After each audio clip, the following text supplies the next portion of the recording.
Hey everyone, Chase here from the Cruiser Cult. Today we're going to go over how to rebuild your FJ62 Fusible link. The Cruiser Cult recently released a FJ62 Fusible link rebuild kit. We were very proud of that. It comes with all genuine OEM parts as much as we could source, like the Yazaki Fusible link at the correct gauge, the connectors, fiberglass protectors, terminals, Sumitomo terminals, heat shrink, and stud terminal. So, first things first, it's usually helpful to get the Fusible link off your FJ62 so you have a good model, and you're going to have to harvest this connector, this original connector from your Fusible link. This one's not available, so we couldn't provide it with the kit, unfortunately. So we're going to have to get this off.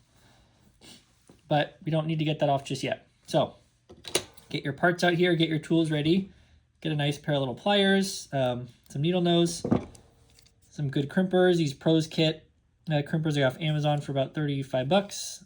Fantastic, really good buy. I mean, FJ62 owners should have a good set of electrical tools. Some wire cutters or strippers, whatever you want. And then a little electrical pick here to undo terminals.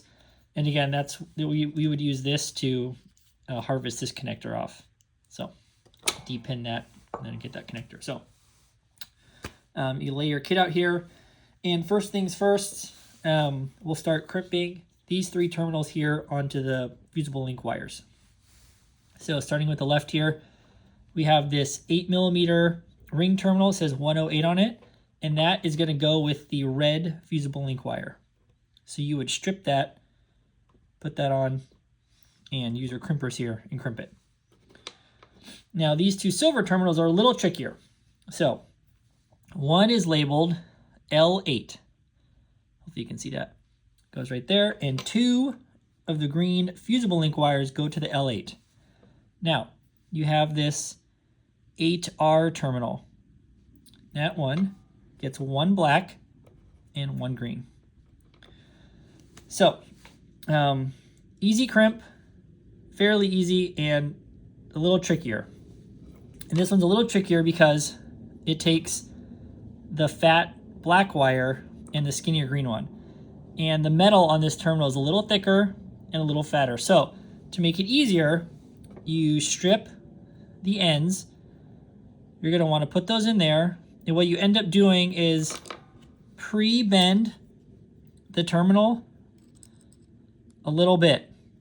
So let's see here. I'm going to strip that.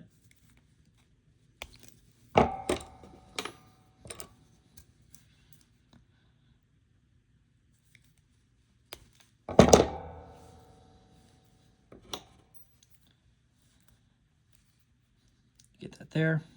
Get those two wires. Okay. You want to insert those there. Kind of hold it there. And then you want to get your pliers and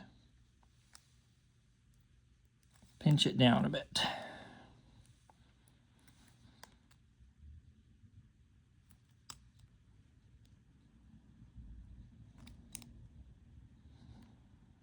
All right, see how I've kind of pinched the tabs around the insulation? And then you're going to want to pinch that one.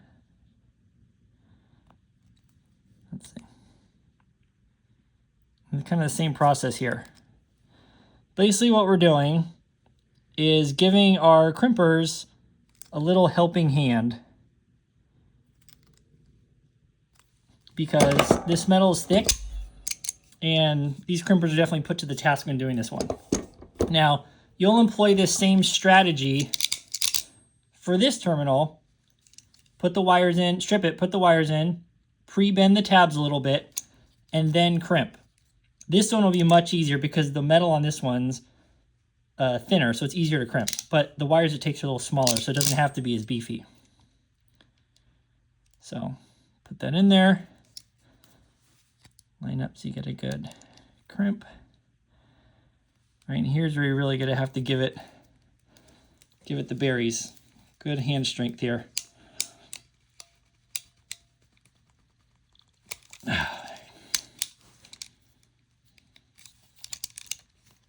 Whew. Perfect. All right, you can do it.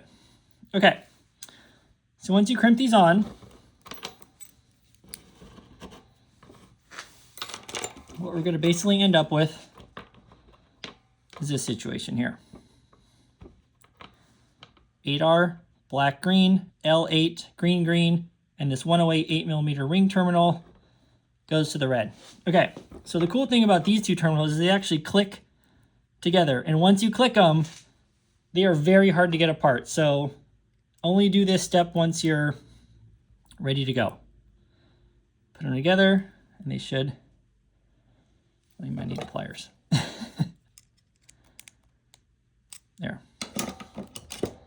And they're ready to go. Pretty cool. All right. And so then you turn this kind of over on this side. You put this ring terminal like that. So it's kind of like that. All right, and with this little trick here, I like to get an 8mm bolt and put it in there. And get a little nut here. This just helps make sure everything's aligned when you put the heat shrink on.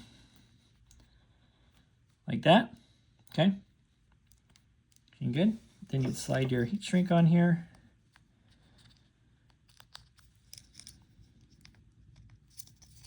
If you can open it up. It's very cold in this garage, so everything's very stiff.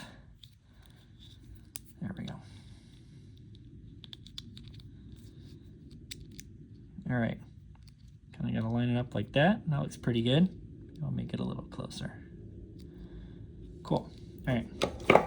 I use a heat gun, but of course a lighter works, but I think it's usually gentler and works really well.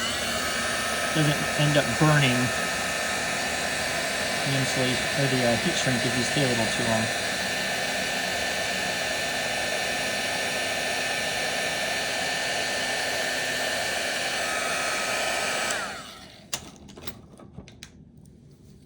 All right, so basically what you end up is with this situation. All right, nice and heat shrink, perfect. Okay, now, next step, slide on these little fiberglass protectors here that comes in the kit.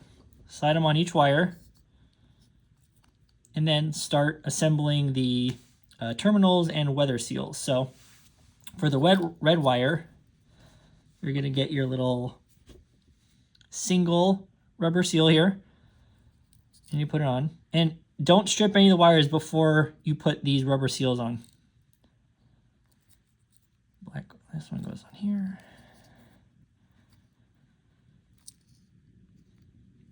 It's easier if these are a little warmer, but it's very cold in this garage.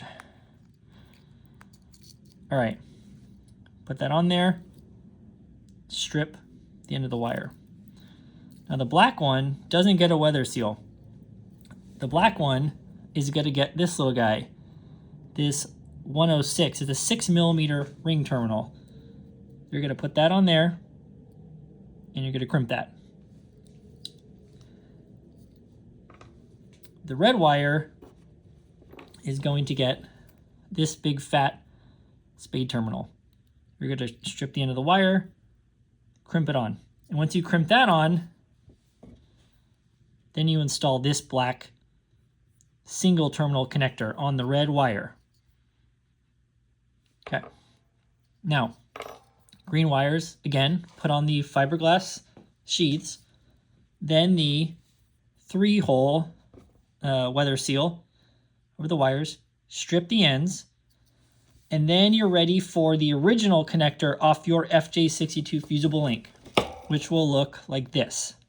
So, to get this off, you need the little de-pinning tool, any kind of little metal poker that's reasonably stiff will work.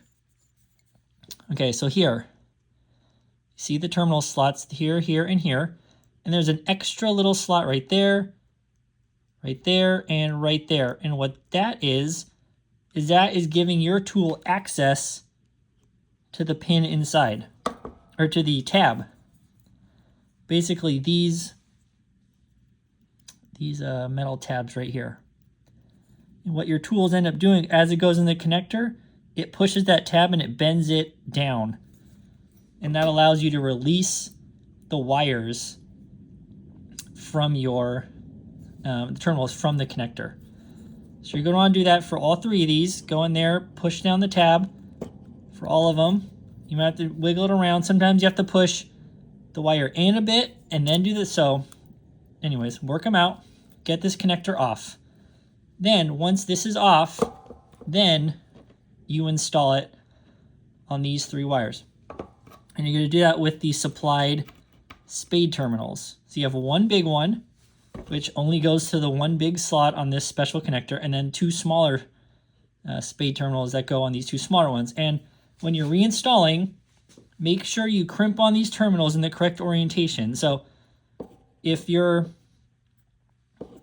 when you crimp on the wire, make sure this metal tab is in the correct orientation for the locking slot. So not this way. The tab wouldn't be this way. It would be that way. So as you're looking at this, you want the terminal to go in like this and then lock in. So that's basically it. It's a very simple build. Just, you know, a few little steps, lots of little parts, but it's very simple. We're always here to help answer questions with technical assistance, advice, and yeah, good luck everyone. Again, very simple. We believe in you. You got this. Just some simple tools, and you're off and cruising again. All right, everyone. Thank you so much. Cheers. Happy cruising, and take care.